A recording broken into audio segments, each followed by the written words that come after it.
마태복음 5장 38절에서 42절 눈에는 눈, 이에는 이라는 제목으로 말씀을 증거하겠습니다. 본문 보기 전에 좀 말씀드릴 게 있어서 이야기하겠습니다. 하나님은 출애굽한 이스라엘을 율법 아래 이렇게 가두어 놓으세요. 그러니까 프레임 전쟁이죠. 그냥 그 프레임 안에 그냥 가둬 놓으세요. 출애굽기 19장을 보면 이제 이스라엘을 불러내시죠. 은혜에 가둬 놓은 거예요. 그러니까 내가 이런 은혜를 너희들에게 베풀었으니 이제 은혜 받은 사람들은 이제 할 수 없죠. 그 사람의 말을 들을 수밖에 없잖아요. 내가 누구에게 은혜를 받았다 그러면 종이 될 수밖에 없잖아요. 예를 들면 다윗이 블레셋 진영으로 이제 사울의 추격을 피해서 그걸로 도망갔을 때 거기에 있는 왕의 은혜를 입죠. 성을 하나 달라 그랬거든. 근데 줘요. 그러니까 거래를 한 거죠. 저놈 골리앗 때려 죽인 놈인 거 알아. 용사 중에 용사야. 근데 이렇게 정탐꾼들 이런 첩자들을 통해서 지금 다윗이 어떤 위치에 놓여 있는지 다 알죠. 그의 왕인 사울에게 이게 질투의 대상이 돼가지고 사람들에게 인기를 얻어가지고 쫓겨당한다는 거는 이제 그건 상식이 된 거예요. 그래서 그에게 이제 호의를 베풀죠. 성읍을 하나 줬다니까. 적군을.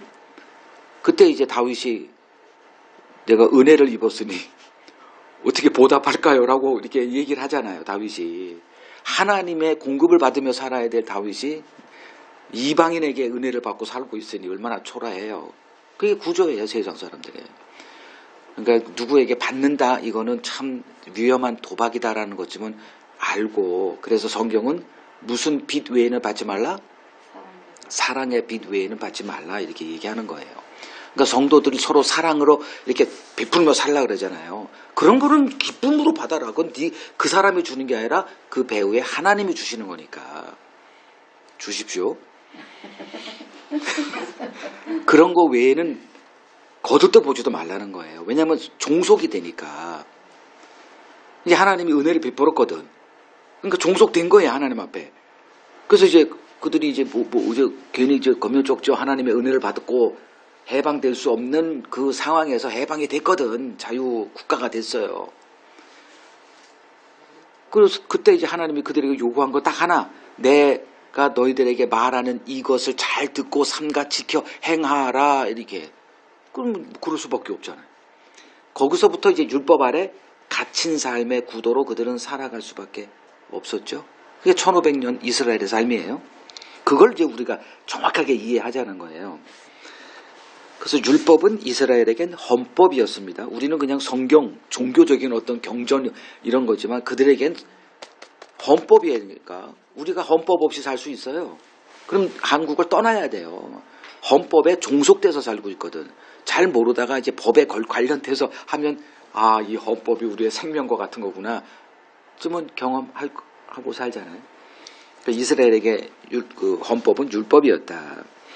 그러니까 율법은 이스라엘의 삶의 모든 영역, 정치, 사법, 경제, 문화, 음식, 가정, 부부관계 모든 전방위적으로 관여하고 있었습니다. 예를 들면 우리나라 조선시대는 어떤 이념 아래 놓여 있었죠? 성리학이라는 그 이념 체제 속에서 벗어나지질 않았어요. 가끔가다 이제 불교가 이렇게 자리 잡고 이렇게 하고 했지만 그 중심에는 성리학이라고 하는 그 사고 체제가 조선을 이렇게 장악하고 있었던 것 같이 이스라엘은 이제 율법 아래 놓여 있었다. 그러니까 율법을 뗀 이스라엘은 그건 상상도 할 수가 없었던 거죠. 그러니까 뿌리, 문화에 자리하게 했던 거예요. 율법을 몰라도 그냥 문화 자체가 율법이었어요. 그들의 삶 자체가. 부모는 그 율법을 자녀들에게 어떻게든 간에 그대로 이렇게 전수해야 되는 막중한 책임을 이렇게 부여받고 있었고요. 그래서 하나님은 이렇게 표현할 수 있죠. 율법으로 이스라엘을 통치하고 계셨다. 이렇게 보는 게 맞을 겁니다. 뭐 하나님이 어디 계셔? 이미 너희들을 내가 율법으로 다스리고 있어. 왜 몰라? 이렇게. 자, 율법 아래서 이제 이스라엘의 삶은 어땠는가? 이제 한마디로 규정하면 율법을 지키면 복이요. 율법을 어기면 저주. 아주 간단한 체제예요. 그러면 이러한 체제 속에서 이스라엘이 어떤 삶을 살았느냐? 율법 행함이라는 삶. 그냥 오로지 행함이라는 삶. 그러니까 그걸 지켜 행하는 그 삶으로 이스라엘을 이제 이해하시면 됩니다. 그 신명기 28장을 보시면 뭐 빼도 박도 못하게 그냥 해놨어요. 그냥 율법 행함은 1절부터 14절인가? 그냥 모든 뭐 율법을 지켜 행하면 뭘 해도 잘 돼. 만사형통이야. 그리고 이제 15절부터 그 뭐 60몇 절까지 그 엄청난 4-5배 되는 그 저주가 율법을 지켜 행하지 않는 자들에게 쏟아지는 삶의 구조. 아주 흑백이 아주 분명한 그런 삶을 이제 살아야 했던 거죠. 그러면 그들의 삶은 어땠을까 한번 생각해 보세요. 율법 행함이라고 하는 그 율법 행함은 뭘 결과물이 뭐예요? 의죠. 의. 가난했을 때는 돈이 우리를 살려요. 뭐 아플 때는 약이 우리를 살리죠. 하나님 앞에서는 뭐가 우리를 살립니까? 의가 살리죠. 지금 그 의의 길을 이스라엘에게 준 거예요. 그게 율법이었어요. 그럼 이제 그들은 그 마지막 날 하나님의 심판대 앞에 서야 되니까, 아까도 우리가 말씀 전에 조금 얘기했잖아요. 언젠가 우리가 그 하나님의 그 심판대 앞에 서야 되는 운명이다. 근데 어떻게 지금 그걸 준비하고 살 것인가? 라는 얘기를 조금 나눴죠. 그러면 하나님 앞에 서려면 이제 의가 있어야 돼. 그 의의 길을 가르쳐 준 게 율법이잖아요. 이걸 삼가 지켜 행하라. 그러면 그것이 너희에게 의로움이 될 것이다. 신명기 6장 25절에 아주 그냥 분명하게 못을 박아놨어요. 의에 관한 거예요. 그러면 이 의의 경쟁이죠. 의의 경쟁. 학교 우리가 공교육 할 때는 뭐의 경쟁이에요? 점수 경쟁이죠. 그 수능 시험 봤을 때 그 점수. 치열한 경쟁. 정말 이 두 분은 정말 근래 그걸 경험했던 사람이라 고등학교, 우리 한국 고등학교는 잔인한 세계예요. 그걸 통과했다는 거 박수. 그걸 통과했다니까 안 죽고 살아남았어. 생존했어요. 우리는 안 그랬나? 마찬가지죠. 중학교도 시험 봐서 고등학교도 시험 봐서 들어가. 아우 징그러워 정말 이놈의 세상. 근데 그런 줄 알았지. 뭐 핀란드도 뭐 가서 공부했던 사람 와서 뭐 얘기하는 거 들어보면 사기당했네 이런 생각 들잖아요. 이 땅이 좋은 나라인 줄 알았어. 우리나라 좋은 나라 맨날 이렇게 세뇌 교육 받다가 그런 사람들이 와서 조금씩 얘기해 주는 거 들어보면 성질이 나지 않아요? 성질이 난다 그래요. 쏘갔구나. 세뇌당했구나. 나중에 북한 사람들 이렇게 하면 그 사람들을 얼마나 원통할까. 우리 먹여주는 사람들이 김일성, 김정일, 김정은 뭐 이런 줄 알았는데 다른 세상 한번 이렇게 보게 되면 그 사람들도 얼마나 이 주어진 이 아까운 시간을 다 낭비하고 그렇게 그 세뇌당하고 사기당했다는 거 알면 그럴까요? 그러니까 이 의를 이렇게 생산해내는 누가 더 의로운 삶에 보상이 있으니까 수험 그 점수를 많이 따는 그게 왜 그래요? 보상이 있으니까 그런 거 아니에요. 남들 다 놀고 어떻게 그 보상을 그건 포기해야죠. 그러니까 그 보상에 대한 욕망이 큰 사람은 절제하죠. 그죠? 남들 뭐 할 때 놀러 다니고 막 연애질하고 막 할 때 뭐예요? 철저하게 자기 개발하잖아요. 그 짧은 한 7, 8년 그 기간 동안에 정말 모든 걸 다 포기하고 그래서 어느 목표를 딱 이루었을 때 나머지 죽을 때까지 누려 먹을 수 있는 그 보장이 되니까 그렇게 하는 것처럼 이 의라는 것도 똑같죠. 그러니 이스라엘의 삶의 그걸 보면 어땠을까가 짐작이 되죠.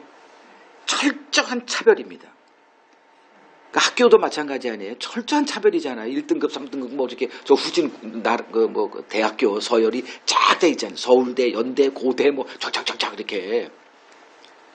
그 사회 나가 보니 뭐 이미 딱 낙인이 찍혀 있네. 여기에 딱 이마에 주홍 글씨가 팍 찍혀가지고 너는 어디를 끼질 못해. 지금 우리나라 대통령이 그런다면서요. 서울대 법대 아니면 인간으로 취급도 안 한다면서요. 그러니까 이제 이런 것들이 이제 뭐 대충 한번 좀 이렇게 생각해 보라는 거예요. 이스라엘이 어땠을까? 그 의의 경쟁 속에서 철저하게 차별이 되어지는. 그러면 그런 경쟁 구도 속에서 어떤 삶을 살았을까? 숨이 콱콱 막히지 않았을까요? 그런 게 이제 이스라엘의 삶이었어요.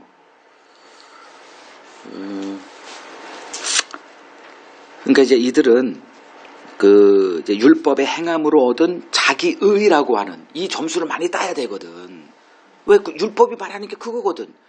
율법의 행함으로 의를 쌓는 만큼 보상이 주어지는 체제에 얼마나 숨막힐까 하루하루가. 근데 그 야고보서를 보면 율법을 뭐라고 얘기를 하냐면 자유케 하는 법이라고 얘기를 해요. 이 율법을 그 복음의 세계에서 보니 율법은 우리를 자유케 한대요. 근데 이 율법은 이스라엘이 경험했던 율법은 그들을 옥죄는 거죠. 그죠? 그래서 제가 하나님은 이스라엘을 율법으로 가둬놨다라고 하는 이 가둬둠 이 표현을 쓰는 거예요. 그러니까 구분이 되잖아요. 그러니까 우리나라 이제 공교육 세계만 보면 공부 잘하는 애, 점수 좋은 애 이렇게 되고 점수 못 받는 애 이렇게 등급이 딱 나눠지듯이 이스라엘은 그렇게 구분돼서 살았다.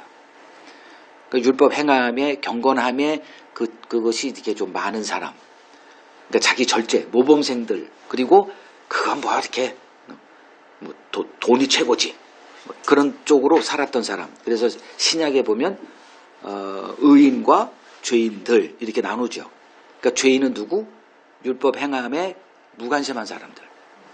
그냥 철저하게 현실주의자들. 그걸 대표적인 사람이 죄인과 세리 이렇게 묶어서 나오죠. 그러니까 세리는 뭐한 사람이에요? 매국노 소리 들어도 돈이 제일이다 이렇게. 그러니까 우리나라가 일본에 먹혔을 때 나라가 없어졌잖아요. 거기다 뭘 애국을 따져. 나라가 없어졌는데. 그러니까 고종하고 그 정치인들은 뭐 매관 매직에다가 나라가 어떻게 되든 지들 세계를 살았으니 백성들은 그놈들이나 일본 놈들이나 달라 같았단 말이에요. 근데 사람들이 꼭 그러나 이게 나라가 뺏긴 서름에 못 견디하는 사람들 그런 사람들이 있어요. 그 사람들이 독립투사하고 뭐 자기 재산 다 해가지고 이제 만주 뭐 중국 어디로 이렇게 가가지고 안창호 같은 사람이나 미국 가가지고 막 그냥 어떻게 독립운동을 하고 학교를 세우자 뭐 이렇게 했던 거고. 그 간혹 가다가 이런 삐딱한 사람이 등장해요. 다 똑같지는 않다 이거죠. 그럼 이제 거기 유대인 이스라엘 여기서 마찬가지 아니겠어요. 아주 그렇게 열심을 내는 사람이 있고 그 무관심한 사람이 있고 예수님은 이제 그 어휘를 죄인과 세리들 이렇게 하고 또 경건주의자 바리새인 이렇게 다 구분해서 그 모습을 보여주죠. 완벽하게 왕따당했죠 이 사람들. 이 율법 아래에서 인간 취급도 안 받고 완전히. 그 누가복음 18장 9절부터 14절까지 보면 자기를 옳다 하는 자들 그리고 남을 그렇지 않은 자를 멸시하는 그 모습을 바리새인과 세리로 이렇게 비유하죠. 멸시했다니까요. 그건 자연스러운 현상이죠. 그러니까 서울대 법대 나온 사람들은 어떻게 할까요? 자기 노력한 대가가 있어. 또 사법고시 이렇게 한 사람들. 예전에 사법고시 합격한 사람들은 왕이었대요. 어디 이렇게 뭐 음식점에 가서 식사 밥값 안 내고 가도 뭐라고 할 수가 없었대. 그 권세가 너무 해가지고. 왜? 내가 그렇게 고생했거든. 그걸 이제 뽑아 먹겠다는 거죠. 그 세계나 알고 이제 있자라는 거고. 율법의 아래에서 있는 것도 똑같다라는 거예요. 의의 점수 많이 딴 사람이 이제 뭐 그들의 세계죠.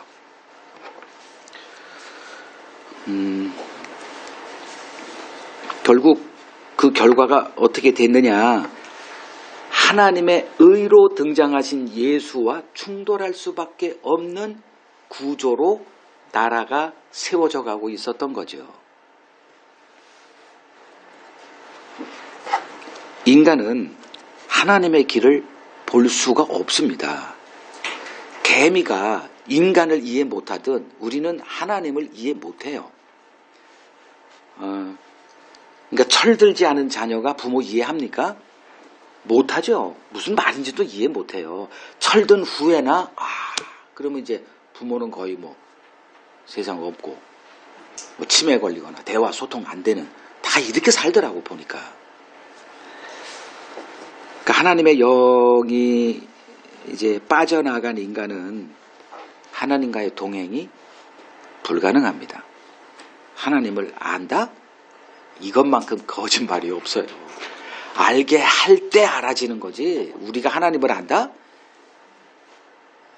이렇게 뻔뻔하게 이렇게 성도들을 보면서 이렇게 조롱하는 듯한 이렇게 하는 목사들은 그건 사기 기질이 아주 강한 목사다 이렇게 보시면 돼요. 그건 다 뜯기는 것, 그런 목사에게서 이제 이렇게 교회 생활하는 사람들은 평생 틀릴 거다 생각하시면 틀림없지만 뭐 할 수 없죠 뭐. 그러니까 겉만 보고 판단하는 인간이 인간의 속을 보시고 판단하시는 하나님과 동행이 가능하다 생각하십니까? 불가능해요. 여러분들이 철학자의 책을 이렇게 딱 펼쳐보시면 지근지근해 머리가 아파 뭐 하는 것과 똑같은 현상이 벌어지는 거예요. 하나님 말씀 앞에 제대로 설 때 인간은 혼란, 케이오스를 경험하게 돼 있어요. 그러니까 모든 종교가 지향하는 것은 인간의 구원이죠. 그것 빼고는 종교 이유가 뭐 있어요? 인간의 구원으로 이제 종교가 이제 뭐 다양하게 나라마다 지역별로 이제 문화적으로 이렇게 등장하는데, 예, 그걸 보더라도 인간은 자기 구원이라는 그 틀을 벗어날 수가 없는 존재들입니다. 기독교 와서도 죽어서 천국 가? 그러면 어떻게 하면 된대? 라고 하는 이 자기 구원. 그게 이제 부처로, 불교로 가면 뭐 대승불교인 중국, 한국, 일본 이쪽, 제가 살았던 그 태국은 소승불교예요. 거긴 전혀 다른 체제입니다. 여기는 뭐라 그러지? 그 부처를 믿으면 구원이에요. 그래서 대승 큰 바퀴로 많은 사람을 태워서 가. 소승불교는 뭐예요? 바퀴가 작아서 한 사람만 타. 각자가 누굴 신경 꺼. 나 구원 얻기도 힘들어. 이게 소승불교고, 대승불교는 같이 타요. 바퀴가 커서. 그 바퀴 승자에다 큰 대자. 그게 우리들의 이제 경험하는, 우리나라에 경험하는 이제 불교죠. 이 자기 구원. 그 방식이 기독교 똑같아요. 부처를 믿는 거나, 여기 오니까 그 부처가 뭐로 바뀌어? 예수로 바뀌어 있죠. 그 예수를 믿으면 구원 얻어? 그런 거야? 나 믿어.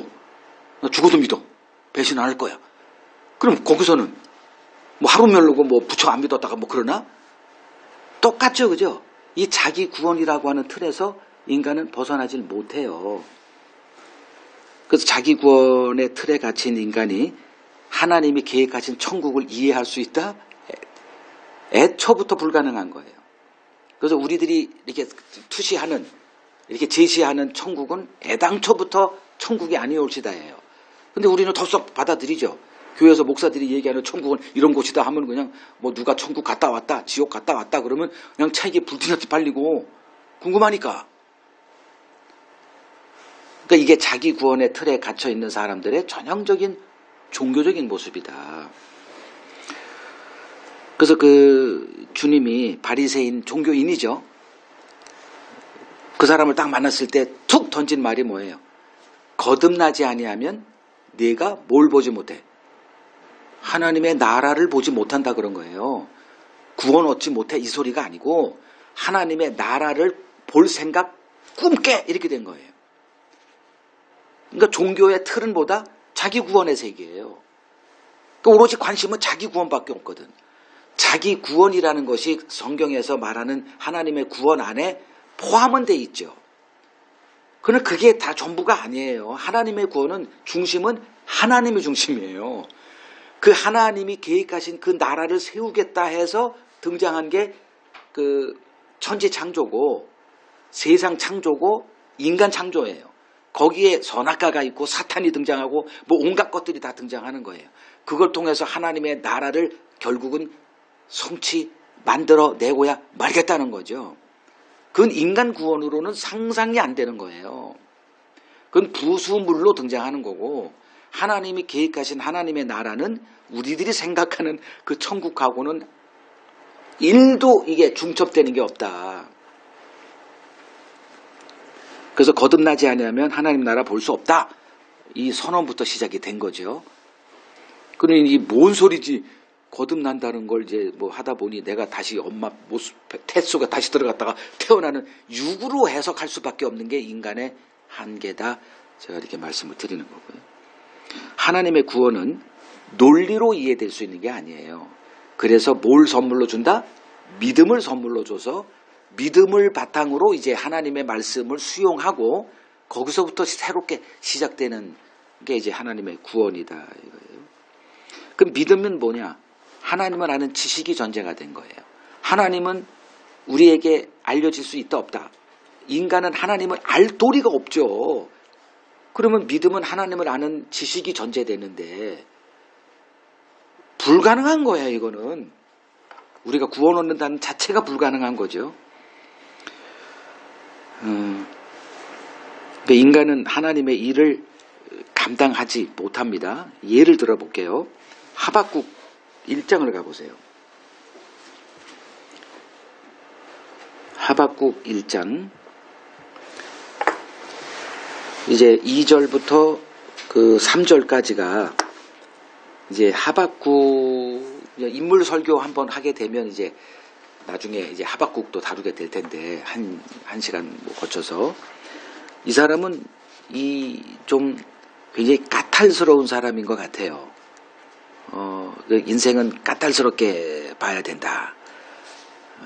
뭐 성경도 까탈스럽게 보지 않으면 놓친다. 이 사람도 마찬가지였어요. 꼴을 못 봐. 지금 사회가 이스라엘이라면 뭐가 중심에 있어야 돼요? 율법이 중심이 돼 있어요. 근데 지금 율법이 어떻게 돼 있어요? 아무도 관심 없어. 꼭 지금 우리나라하고 똑같아. 그 법이라는 말은 풍성하지만 법이 완전히 상실된 나라예요. 나는 우리나라를 진짜 좋아할래야 좋아할 수가 없어요. 나한테 애국 요구하지 마십시오. 이런 나라에 애국하고 싶은 마음 1도 없습니다. 전쟁 벌어져도 에이 그런 얘기까지는 하지 말고 난 우리나라가 싫어요. 이 우리나라가 싫다는 거는 여러분들이 싫다는 거예요. 꼴도 보기 싫어 죽었어. 그리고 나는 더 싫고 이 정도면 됐죠. 자, 하박국 선지자가 뭐 했냐 하면 하나님께 대한 분노로 가득해요. 왜? 이렇게 율법을 주신 분이 하나님이고 그 율법 중심적인 나라로 세우신 분이 하나님이에요.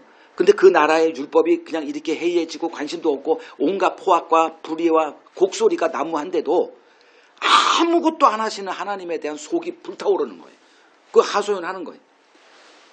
그러니까 뭐 좀 답 좀 해주세요. 답 좀 해주세요. 여러분들 기도할 때 요구하는 게 뭡니까? 하나님의 응답이잖아요. 뭐 이렇게 잠자고 팔짱만 끼고 있어. 이런 분노가 기도로 나타나는 거 아니에요? 지금 하박국 똑같죠? 하나님 좀 답 좀 해주세요. 근데 조금 담론이 크죠? 여러분들은 여러분 개인 때문에 속 터져서 하지만 이 사람은 사회를 보는 거예요. 이스라엘이란 나라를 보고 왜 이런 나라가 되게 그냥 방치하고 있습니까? 그때 하나님이 5절에 드디어 그가 원하는 응답을 갖고 오세요. 근데 어떻게 응답하세요? 5절에 여호와께서 이르시되 너희는 여러 나라를 보고 또 보고 뭐하고 놀라고 놀랄지어다. 너희의 생전에 내가 한 가지 일을 행할 것이라. 누가 너희에게 말할지라도 너희가 믿지 아니하리라. 이 얘기는 뭐예요? 너 내가 뭐 무슨 계획을 갖고 있는지 궁금해? 한번 말해볼까? 이 소리예요. 너 내가 할 말이 이게 잔뜩 있는데 침묵이 날 텐데 내가 그냥 가만히 있는 게 나을 텐데 말해줘. 그러면 너 감당 못할 텐데 이 의미예요. 그리고서 이제 이 말을 이제 하나님이 뭐 이렇게 뭐 기다리고 하니까 그래 들려줄게. 그리고 들려줄 때 반응이 뭐다? 놀라고 자빠진다. 너 혹될라 그러지. 내가 준비한 건 내가 생각했던 것보다 수천 배 큰 혹을 너한테 붙여줄 건데 감당할 수 있어? 그거예요. 인간은 하나님의 계획을 어떻게 보냐면 단편적인 우리들의 시각으로만 봅니다. 여러분들이 갖고 있는 시각이 얼마나 좁은 줄 아세요? 뭘 알고 있어요? 한국을 알아요? 기껏 알고 있다는 게 태어나서 살았던 거 왔다 갔다 하루에도 그냥 반복하고 몇십 년 동안 반복하고 그거밖에 몰라. 그것도 다 아나. 그냥 앞만 멍 때리고 가는데 여러분들이 살고 있는 삶의 그 공간들을 한번 보세요. 이랬어? 그럴 겁니다. 모르는 게 우리들이에요. 우리는 모름 속에 살고 있어요. 뭘 안다라고 얘기하지만 아무것도 몰라요.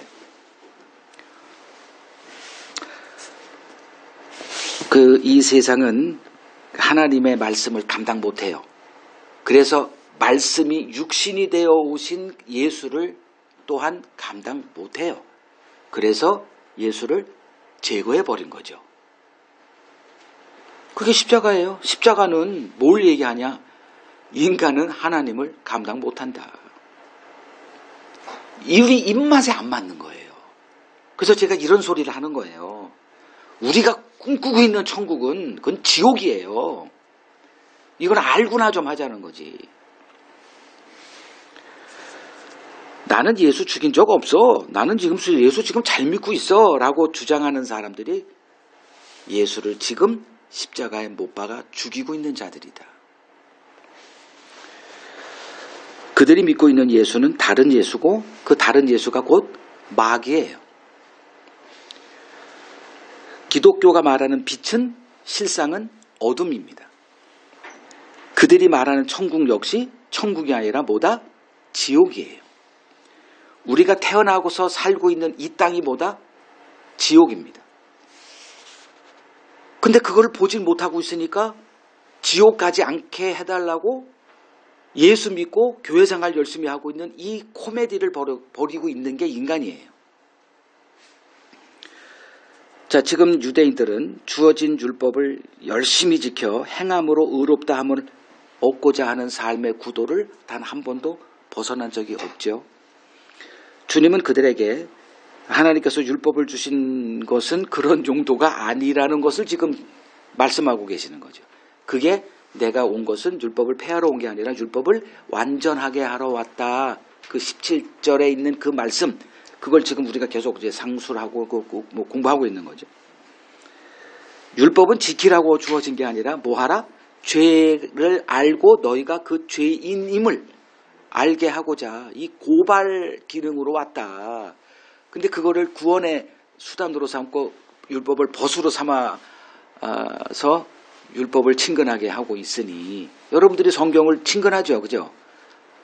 뭐 아침에 일어나가지고 율법을 성경을 다 펼치면서 커피 한잔 마시면서 이렇게 벗삼고 있잖아요. 고짓하고 있었다니까 유대인들도. 그러니까 율법은 우리를 굉장히 그냥 성질나게 만들고 이렇게 뒤집어 엎어놔야 되는데 그냥 친숙하게 된 거예요. 여러분 성경 보시면서 그런 걸 이렇게 하신 적이 있었을 거예요. 나 청년 때 그랬다니까. 한때 큐티가 이렇게 유행했어요. 그걸 굉장히 오래 했어요. 뭐 노트가 뭐 엄청나게 많아. 하루에 이렇게 4시인가 뭐 이렇게 청년 때 그렇게 했거든. 큐티 열풍이 한번 있었죠. 아침에 일어나서 어떻게 하는 법, 그런 책까지도 이렇게 나올 정도로. 그러니까 그 성경은 굉장히 친숙한 거예요. 친숙한 벗. 근데 그게 아니었죠. 지금 예수님이 그 얘기를 하는 거예요. 니들이 지금 율법을 친숙한 벗으로 벗삼아서 지금 이렇게 하고 있지만 그게 아닌데 율법은 너희들을 죽이러 온 원수야. 지금 그 얘기하고 있는 거예요. 그리고 이제 그 율법을 완전하게 하러 왔다 하시면서 이제 3가지 계명을 인용했죠. 살인, 옛사람에게 뭐 살인하지 말라는 계명을 너희가 들었으나 내가 너희에게 이르노니 누구 보고 분노하는 자마다 지옥불이다. 뭐 이런 얘기. 간음하지 말라라는 말을 너희들이 듣고 살고 와서 지금 간음 안 하고 있다라고 생각하지만 여자를 보고 음욕을 품는 자마다 간음했다 뭐 이런 것들. 그리고 이제 맹세 지난주인가 이렇게 했죠. 그리고 이제 오늘 네 번째 율법 인용이죠. 그 계명이 뭐냐? 이제 우리가 잘 알고 있는 눈에는 눈, 이에는 이. 이건 세상 사람들도 다 알고 있는 거예요. 여기서 나온 거니까요. 그걸 동해 보복법. 어떤 그 손해를 입었으면 동일한 손해를 입혀라. 이제 그런 개념으로 이제 법이 이게 돼 있죠. 자, 이 계명을 유대인들은 어떻게 이해했고 주님은 이를 어떻게 재해석하셨는지를 살펴보는 시간이 오늘 이 시간입니다. 자, 본문 이제 읽어보죠. 38에서 42절. 또 눈은 눈으로 이는 이로 갚으라 하였다는 것을 너희가 들었으나 나는 너희에게 이르노니 악한 자를 대적하지 말라. 누구든지 내 오른뺨을 치거든 왼편도 돌려대며 또 너를 고발하여 속옷을 가지고자 하는 자에게 겉옷까지도 가지게 하며 또 누구든지 너로 억지로 오리를 가게 하거든 그 사람과 심리를 동행하고 내게 구하는 자에게 주며 내게 꾸고자 하는 자에게 거절하지 말라. 자, 유대인들은 38절에 기록된 이 법을 어떻게 해석하고 있었을까? 이제 이렇게 했다는 거예요. 어느 누가 내게 피해를 입혔으면 그에게 동일한 손해를 입히는 뭐의 근거? 보복의 근거 구절로 삼아버린 거예요. 이에는 이게 무슨 말이에요? 누가 나를 이를 하나를 이렇게 손상 입혔으면 그놈의 이를 뽑아버리라. 눈을 상하게 했으면 그놈 눈도 상하게 해라. 이 법이잖아요. 제가 이 원고를 음복마을에 올려놓으니까 이 시간 관계상 출애굽기 21장, 레위기, 신명기 다 이게 아주 구체적으로 나와 있거든요. 뭘 입혀라, 이걸 손에 입었으면 그대로 하라고. 그건 안 읽겠습니다. 그냥 이렇게 퉁칠 테니까 여러분 찾아서 이제 공부하시면 되고요. 즉 이 구절을 갖고 하나님께서 인간의 복수를 정당한 복수예요. 정당한 복수를 허용했다는 것으로 그들은 이해하고 그렇게 적용하며 살아왔다는 거죠. 다시 말하지만 율법은 어떤 용도로 주어졌느냐. 이스라엘이 생각했던 것과는 전혀 달리 율법은 인간 마음 해부 용도로 주어졌다. 하나님은 뭘 보신다? 마음을 보세요. 마음을 보시고 상대하세요. 근데 우리는 겉을 보고 하죠. 어느 대학 나왔어? 지금 어떻게 좀 윤리도덕적으로 흠이 없나? 자기 절제력이 있나? 자기 말에 책임지나? 겉모습을 보고 우리는 판단해요. 근데 하나님은 속을 보시거든요. 근데 성경이 말하는 인간의 속에는 뭐가 하나 딱 자리하고 있다? 그놈의 죄가 자리하고 있다는 거예요. 그것만 보세요, 하나님은. 근데 우리가 그걸 보나? 자꾸 구분하죠. 그죠? 고기를 사도 2등급, 3등급 하듯이 인간을 등급 매기잖아요. 내 말이 거짓말이에요? 여러분 다 등급 매기고 살지 않아요? 어떤 방식으로 매기든 하여간에 등급 매기잖아요. 남편이 몇 등급이요? 아내가 몇 등급이요? 다 등급을 매긴다니까. 너 아빠, 나 몇 등급 아빠로 등급 매기고 사냐? 말하지 마, 제발.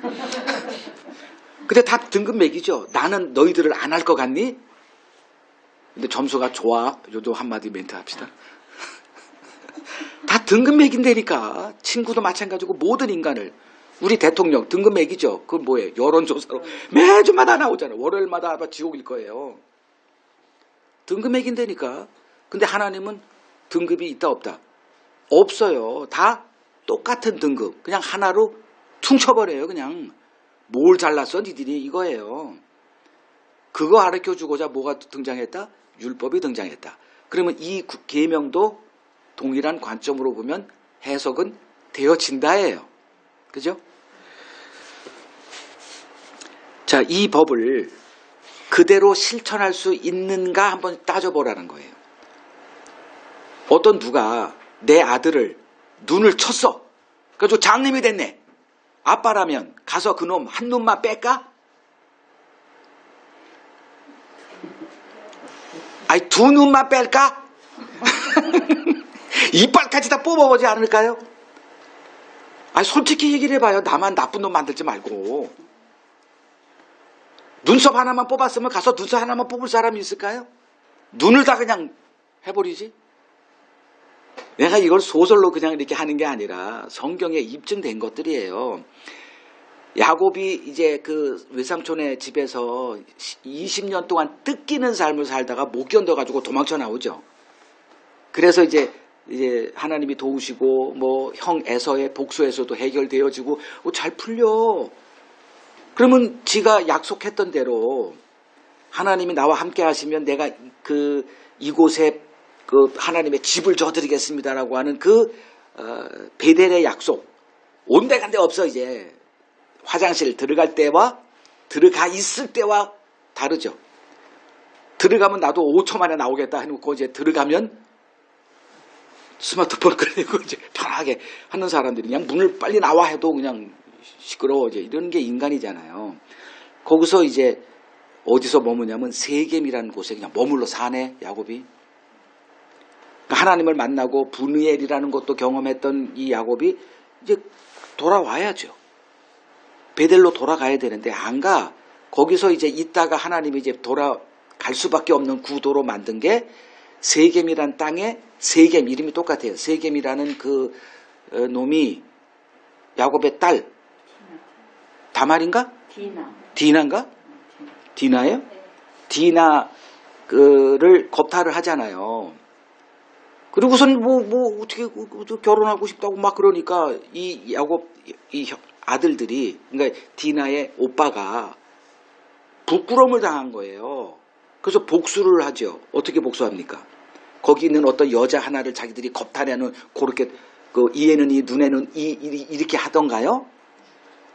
할례를 받는 게 우리들의 문화고 당신들이 할례를 받으면 우리와 동족으로 간주할 테니까 그때부터 거래하고 혼인도 하고 뭐 언약 맺고 삽시다라고 제안을 해가지고 이 순진한 세겜 사람들이 다 남자들 할례를 했거든. 할례 뭔지 알죠? 포경 수술 받았어요? 한 일주일은 못해요. 그 사이에 가가지고 다 어떻게 모든 남자를 다 죽여버려요. 자, 율법을 지킬 수 있어요, 없어요? 하나 눈을 뽑으라 그러면 하나 눈 상해 입혔으면 하나 눈을 뽑아? 이 법을 지킬 수 있는 사람이 어디 있습니까? 자, 죄 아래 놓인 인간은 법을 따라 사는 존재가 아니라 이건 법을 따라 한다는 건 의지를 쫓아 사는 게 아니에요. 순간적으로 우리는 뭘 가지고 사냐 하면 감정을 쫓아 살아요. 결정할 때는. 그러니까 이성을 가지고 살지요. 논리적으로 하고. 그러나 결정적인 순간은 감정을 따라 살아요. 그게 죄 아래 놓인 인간의 실상입니다. 주님이 해석을 해요. 너희들은 이런 율법을 듣고 그렇게 해석하고 살았지만 이게 다 포함되어 있는 말이죠. 39절 나는 너희에게 이르노니 계속 이 패턴으로 가죠. 나는 너희에게 이르노니 이런 뜻이야. 이 계명은 이 바보들아 이제 그 소리예요. 악한 자를 뭐 하지 마라? 대적하지 마. 뭐 하지 말라는 거예요? 복수하려는 생각 접어. 어떤 악을 했어도 보복하지 마. 대적하는 게 그거 아니에요. 오른밤 치면 왼편 돌려대. 여기서 나오는 거예요. 고발한 속옷 가지고자 하는 자에게 고도까지 줘라. 억지로 오리를 가게 하면 2배, 심리를 같이 동행해 줘라. 네게 구하는 자에게 주고 꾸고자 하는 자에게 거절하지 마. 이게 이 계명에 담겨진 뜻이래요.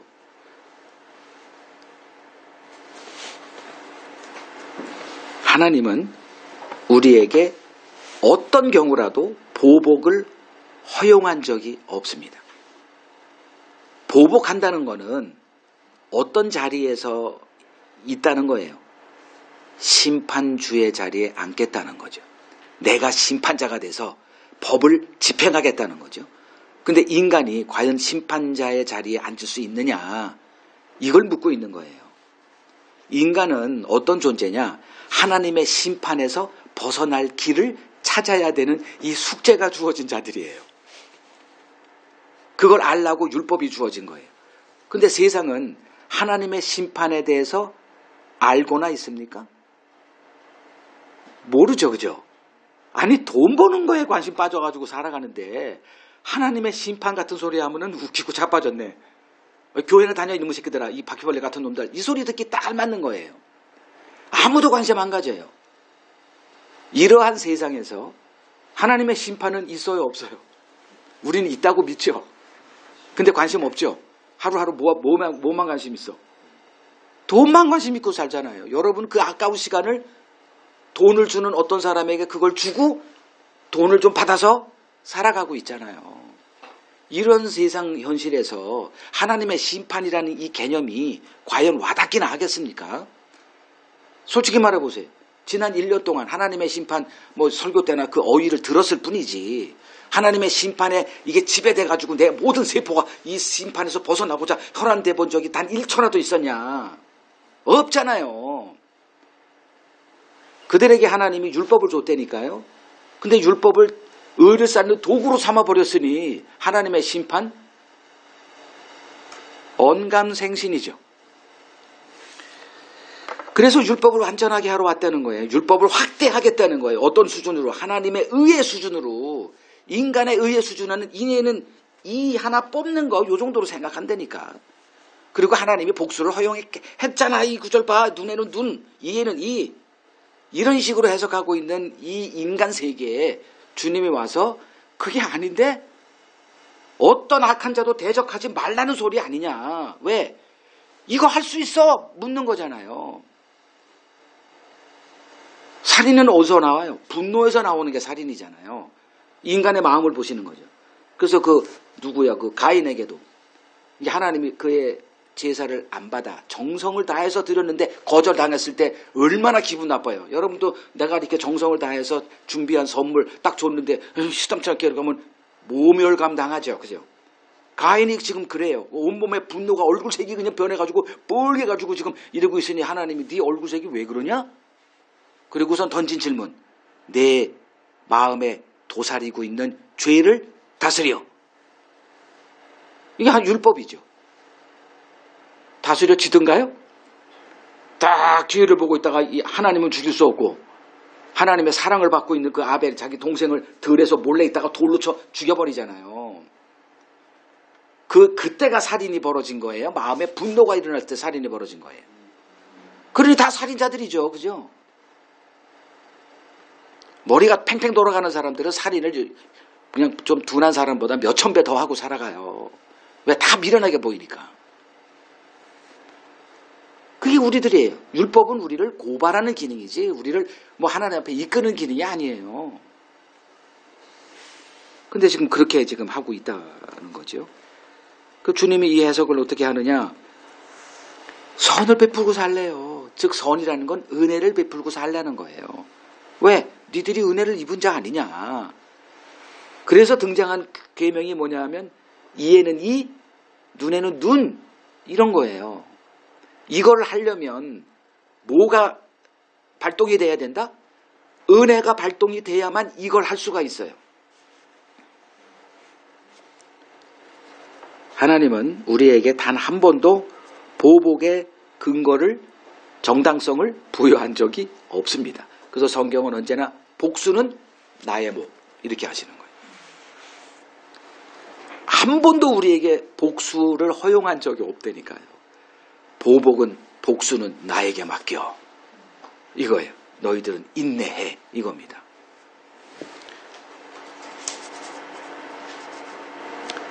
인간은 자신이나 자신과 관련된 가족, 친구, 우리나라, 조국에게 상처 준 사람을 어떤 방식이나 어떤 명분으로든 반드시 보복하는 자들입니다. 그러나 하나님은 너희가 친히 원수를 갚지 말고 하나님의 진노하심에 맡겨라. 원수 갚는 것이 내게 있으니 내가 갚아줄게. 이렇게 하세요. 정당하게 복수할 수 있는 분, 심판할 수 있는 분은 하나님 한 분밖에 없습니다. 하나님만이 의의 기준이 되세요. 창세기 1장에서 우리가 배운 거죠. 하나님이 판단, 뭘 하시고 옳다. 그게 좋다 이 소리죠. 토부라는 거는 옳다예요. 하나님이 하신 모든 게 다 선음을 가리키는 게 창세기 1장이에요. 그걸 이제 아담과 하와가 배우기를 원했으나 못 배웠죠. 그래서 사탄을 자기 벗으로 삼고 하나님과 이제 결별하게 되는 게 우리들의 삶에도 그대로 나타나죠. 하나님은 인간의 정의라는 개념을 용납하지 않으세요. 우리는 정의를 요구하고 살지만 지금 촛불 집회 나와가지고 수십만 명이 이렇게 한다 그래도 그 정의는 그냥 자기 이익을 위한 정의에 불과해요. 우리는 여러분 그 안중근 의사를 어떻게 좋아하세요? 어떻게 평가하십니까? 저도 좋아해요. 왜? 한국 사람이니까 좋아하는 거예요. 반대적으로 일본 사람들은 안중근 의사가 어떤 사람이에요? 용어 쓰세요. 용어. 어떤 용어 있잖아요. 테러리스트죠. 나쁜 놈이에요. 입장이 서로 다르기 때문에. 일본은 우리나라를 38년 동안 강제로 점령해서 뺏어갔고 그걸 했다고 볼까요? 그들은 어떻게 봐요? 우리를 무지와 가난과 어리석음에서 해방시켜줬다. 그래서 철도도 깔아주고 그건 좀 어느 정도는 수긍해요. 저는. 우리나라는 철도도 못 깔았던 나라거든. 근데 철도를 왜 깔아요? 우리 걸 수탈하려고. 그건 우리들의 입장인데 걔들은 그렇게 얘기를 안 쳐. 역사관이라는 게 있으니까. 그래서 안중근이가 이 또 히로부미를 팍 총살했을 때 우리는 쾌감을 느끼고 안중근 그 사람을 의사 반열에 올려놓고 기리고 해방일? 무슨 날이? 광복절인가? 광복절날 빠지지 않는 사람 중에 한 사람이 안중근 의사 손 도장 찍고 귀순 거기서 그냥 총살당해서 죽었을 때 그 아픔을 같이 공유하고 이제 그러고 있죠. 뭐 한 거예요? 이 사람은 복수를 한 거죠. 그럼 하나님은 인간에게 복수를 허용하지 않았는데 복수라고 하는 그 행위를 했으니 율법을 어긴 거죠. 그죠? 이 하나님의 관점에서 보면 이 하나님의 말씀은 우리에게 이렇게 다가온다니까요. 이걸 감당할 수 있겠어요. 안중근 의사가 나의 영웅으로 자리하고 있는데 이딴 소리나 하나님의 말씀을 해석하는 사람이 하고 있으니 저도 지금 이율배반적이에요. 나 안중근 의사 좋아해요. 제가 만약에 일제시대 태어났어도 그렇게 난 못할 것 같은데 모르지 또 뭐가 확 쥐었으면. 자, 그 일제 시대를 이제 사람들이 기독교로 싫어하는 이유가 그 일제 시대가 그렇게 될 수밖에 없었던 하나님의 뜻이 있었다 이 소리 때문에 싫어하는 거거든요. 기독교를. 아주 그 소리 들으면 아주 경기를 일으켜요. 기독교인들에게. 근데 어떻게 해석해야 됩니까? 하나님이 세상을 경영하세요? 안 하세요? 하죠. 그럼 우리들의 근본적인 믿음이에요. 그러면 일제에 의해서 우리가 이렇게 됐다는 그 사실도 수용해야 되지 않아요? 그렇죠? 그러니까 이 세상 지도자를 세우는 분이 누구예요? 하나님이라 그러죠. 그래서 너희들은 그 세상 권세에 뭐하라? 순복하라가 나오잖아요. 어떤 자가 됐든 간에. 그러면 예레미야 예를 들어보죠. 예레미야 입장에서는 뭔 얘기를 하다가 이렇게 비참한 최후를 당했어요. 예레미야는. 유대인의 입장에서 그 말씀을 선포했어요. 하나님의 입장에서 선포했어요. 하나님의 입장에서 섰다가 매국노로 매도돼서 비참하게 죽었던 사람이에요. 그러면 그 예레미야 개인적인 입장을 봅시다. 그도 이율배반적인 걸 살 수밖에 없으니까. 느부갓네살을 왕으로 삼은 그 바벨론이 이스라엘을 남유다죠. 공격해 올 때 그들이 원수예요? 친구예요? 원수죠. 근데 하나님의 입장에서 볼 때는 하나님의 도구예요. 그래서 예레미야는 그에게 순복하고 항복하라 이 메시지를 전할 수밖에 없었어요. 그의 인간적인 마음에서는 어땠을까? 자기가 미웠겠죠. 아니 왜 하필이면 내가 이때 선지자로 부름받아가지고 내가 왜 매국노로 매도가 돼야 돼? 그 전에는 그냥 사회악을 고발하면 돼요. 그것도 미움받아 죽었지만 이놈은 예레미야는 매국노까지 됐다니까요. 그러니까 이런 개념들을 이제 볼 때 뭘 지금 얘기하고 있냐면 우리에게 원수되는 자도 누구 아래에 있다? 하나님의 섭리 아래서 내가 지금 누구를 보복해야 되는 어떤 이런 상황으로 치닫게 하는 것도 다 하나님의 뜻이다. 이게 믿음이라는 거예요.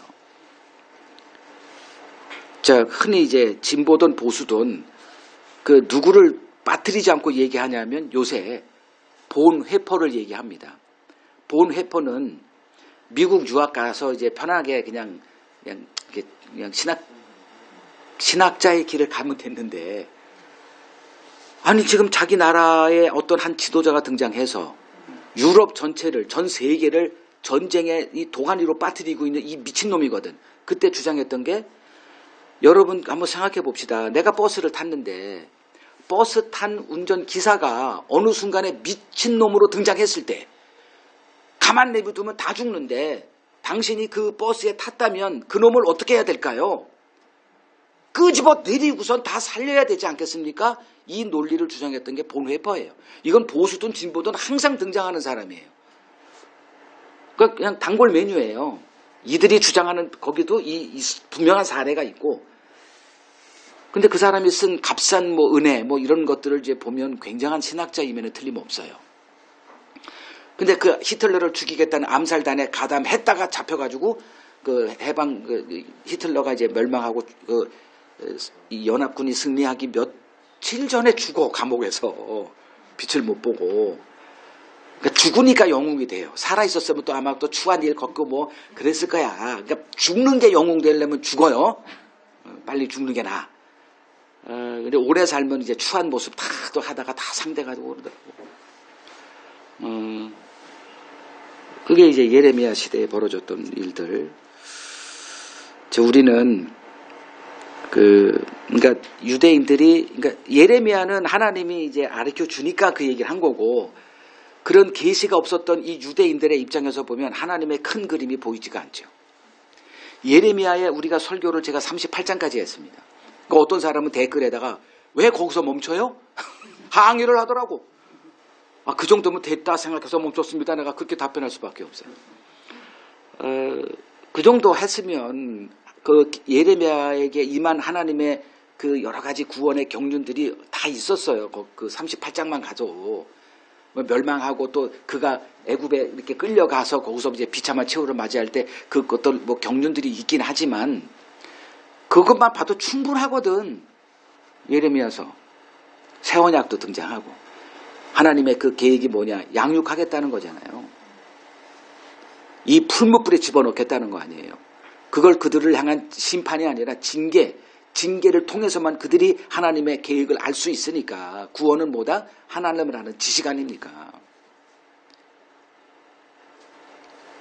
근데 그들이 그걸 못 보죠. 왜 못 보냐? 우리의 이 한계가 있거든. 요만큼이에요, 우리는. 그러니까 철들기 전에 그 한계는 아마 요 정도일 겁니다. 요 정도 가지고 인간을 해석하고 사람을 판단하고 이렇게 살아요. 근데 철이 들면 한 요 정도 돼. 근데 그 중에서 철학자들은 아마 요 정도 볼 거예요. 근데 하나님은 영원이라는 한계가 없어요. 이걸 우리가 어떻게 감당합니까? 그 아까 하박국도 얘기했잖아요. 이 썩어 빠진 이 나라를 하나님 좀 개혁 좀 시켜주세요. 그가 외쳤던 거예요. 근데 하나님은 이 나라를 쓸어버리겠대. 그래가지고 이 감당이 안 되는 거예요. 하박국이. 똑같은 일이 지금 예레미야에게 벌어진 것이고. 그러니까 유대인들은 그런 걸 상상하지 못하죠. 지금 이 고난에서 우리 잘못했으니까 살려주세요. 좀 이 고난에서 해방시켜주세요. 전원들 못 오게 해주세요. 혹시 오더라도 하나님이 뭐 천둥과 번개로 그놈들 다 죽여버려 주세요. 홍해 사건 벌여주세요. 이런 걸 그만 생각하고 있을 뿐이에요. 그런데 하나님은 어때요? 이미 70년 계획을 세우시고 70년 후에도 고레스라는 사람이 이사야에 등장해요. 몇백 년 전에. 그 자를 통해서 너희들을 해방시킬 것도 다 얘기를 해. 이 큰 그림을 어떻게 이해합니까? 내일도 죽겠는데, 그죠? 우리는 하나님의 그 큰 계획을 수용 못해요. 그러니 침묵이 좋다니까요. 알려고 하지 마세요. 그리고 난 뭐하러 강의를 해?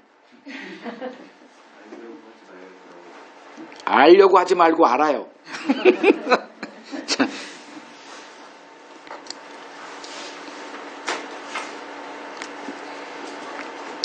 그래서 하박국서 2장 4절에 의인은 뭐로 산다?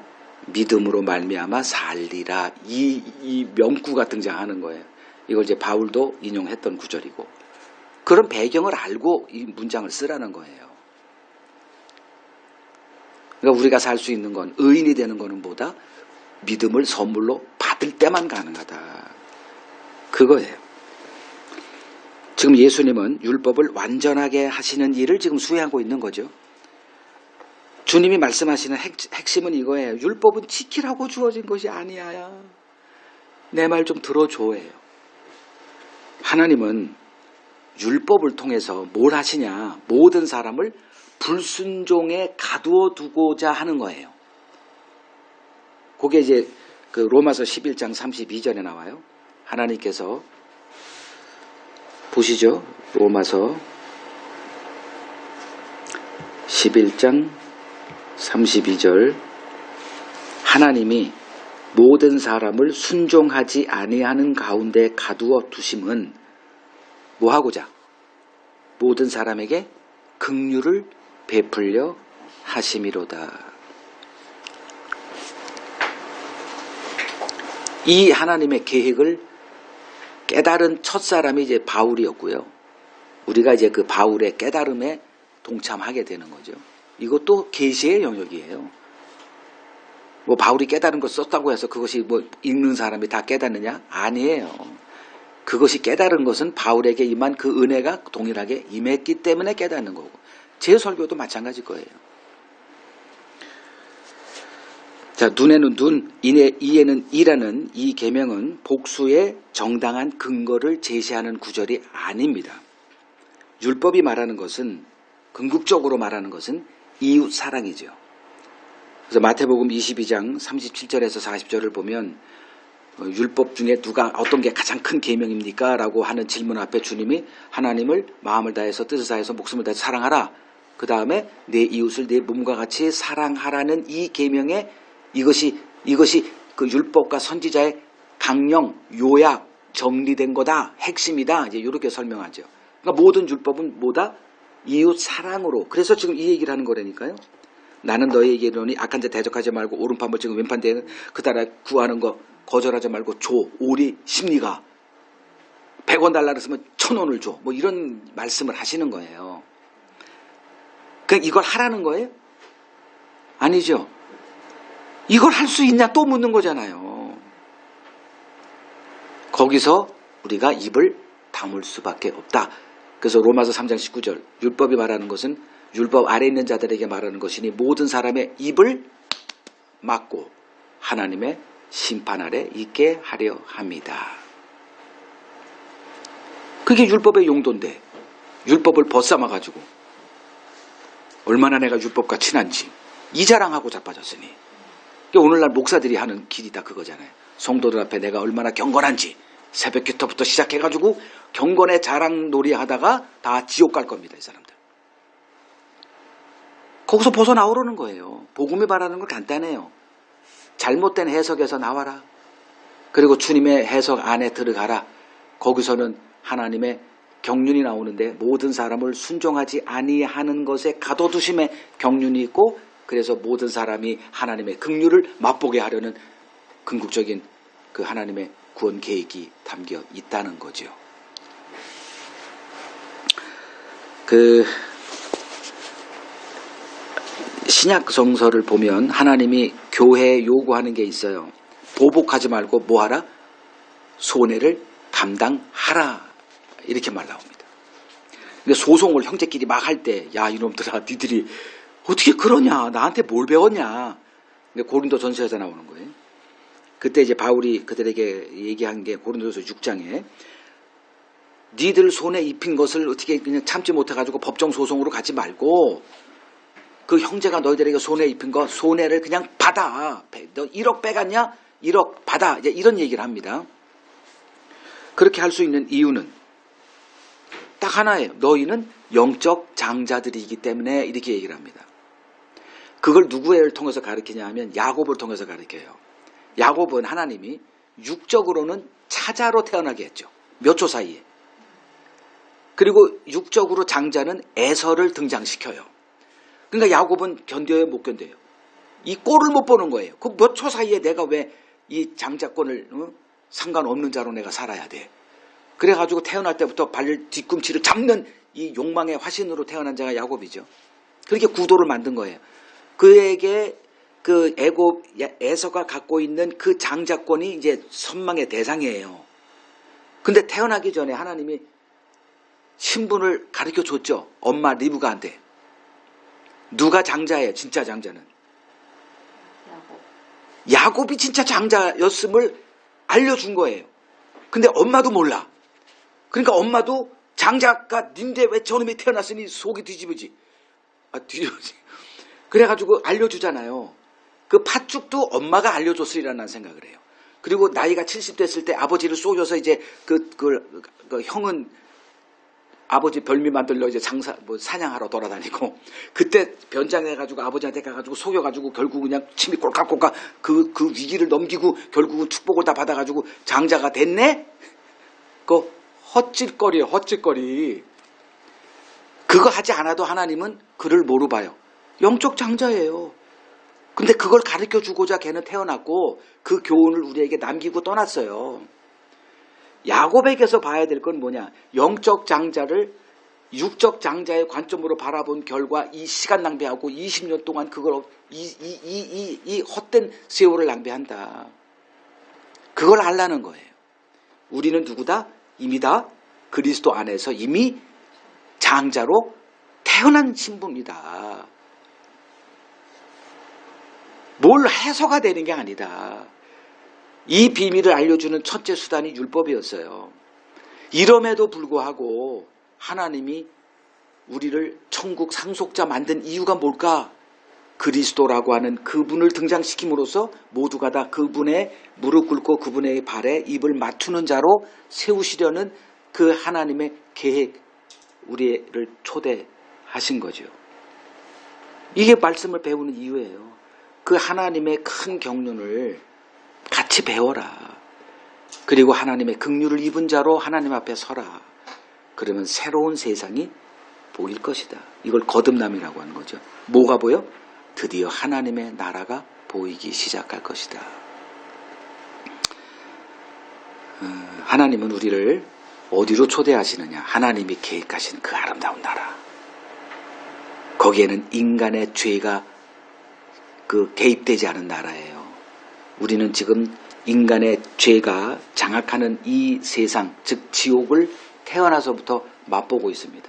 어려서부터 길들여진 게 지옥이라 지옥을 그냥 대수롭지 않게 생각할 뿐이지, 하나님의 관점은 이게 지옥이에요. 우리가 사는 곳이 지옥입니다. 거기서 건져내시는 거예요. 건져내서 하나님이 계획하신 그 아름다운 영광의 나라로 우리를 초대하시고 그 나라를 조금씩 알게 하세요. 이 기쁨이 여러분 마음속에 가득하시기를 소망합니다.